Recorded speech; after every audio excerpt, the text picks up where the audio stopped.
right, so hello everyone, and welcome back to Wits Wednesday. So this is the third episode, and again we're gonna deal with another paradox. So simple lang naman siya. And before we start, I'd like to ask you this question. Okay, so imagine you're trying to walk across a room. First, you cover half the distance, then you cover half of what's left. Then again, half of the remaining distance, and so on. If you always move half the remaining distance, will you ever actually reach the other side? So this basically means that you can divide a number by its half an infinite amount of times. So parang yun yung paradox dito na sinasabi nila. And it would be actually be Zeno's dichotomy paradox or simply Zeno's paradox.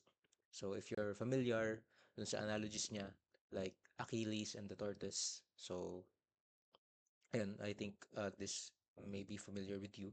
So ayun, uh, first let's introduce Zeno of Elea. So he is a pre-Socratic thinker known for claiming that motion and change are illusions, and he is most famous for crafting a series of philosophical paradoxes designed to defend Parmenides' ideas and challenge common beliefs about space-time and motion. Ano? So he is a student of Parmenides. So around 490 to 430 BC ang time nila. And that was, yeah, again, before Socrates. So, ayun. Uh, so, to further understand yung ating Zeno's paradox, so let's consider an illustration. So, let's say you are from point A and you're trying to reach across point B. To reach point B, you would have to travel half of the distance. Ano? But to reach yung half of the distance, you would also need to travel half of the distance. Ano? So, one half divided by two is one fourth. And then, again, you'd have to travel half the distance here as well. So, one fourth divided by two is one eighth, and so on. It approximately it approximately reaches infinity. No, so it can reach up to a very small number. No, but during the time, yung na-accumulate mong numbers is quite literally infinite na. So again, infinity is not really a number, but it's a behavior. No. So that is what it's trying to explain to us na ang statement ni Zeno is actually motion is impossible, which it seems uh, true based sa kanyang understanding dito sa problem. However, that was around 2,500 years ago, and there's been a lot of developments in society, and we had our modern thinkers, also the great thinkers na na-debunk na yung ating paradox na to.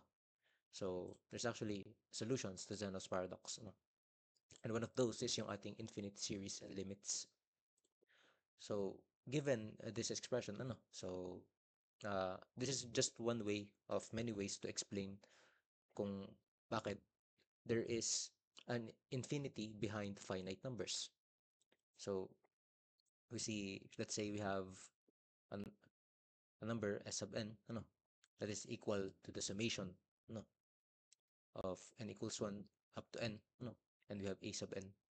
So that would be the partial sums, ano, and you can take the limit of that, no, you can take the limit here, and that approaches infinity. No?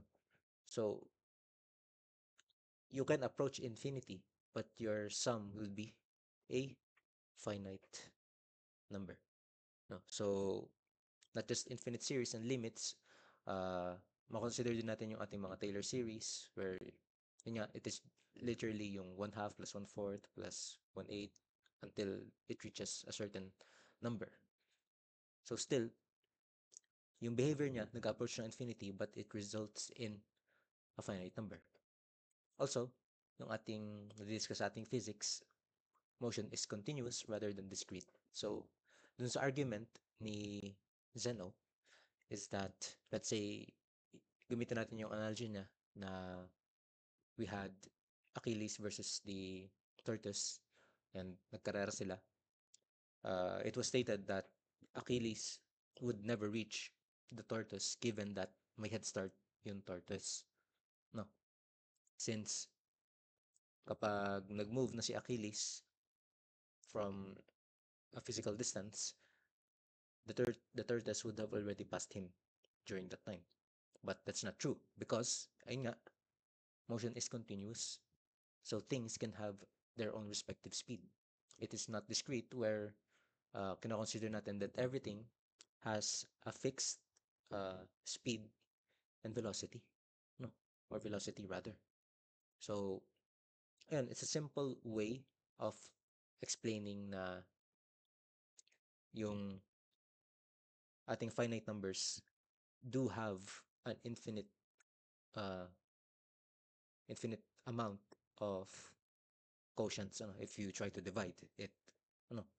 So, ayun, I think that explains uh, Zeno's paradox pretty nicely. And ayun nga, it's a good way for us to think clearly on how we should approach these kinds of problems as well. So, and I think that would be it for Wits Wednesday. So, yun nga, short video lang siya since it's just a simple paradox. No? So, ayun, I hope you guys observe something from here. And ayun, I'll see you guys tomorrow sa ating uh, Theater Thursday. So, that will be all for me. Thank you guys, and goodbye. Happy learning.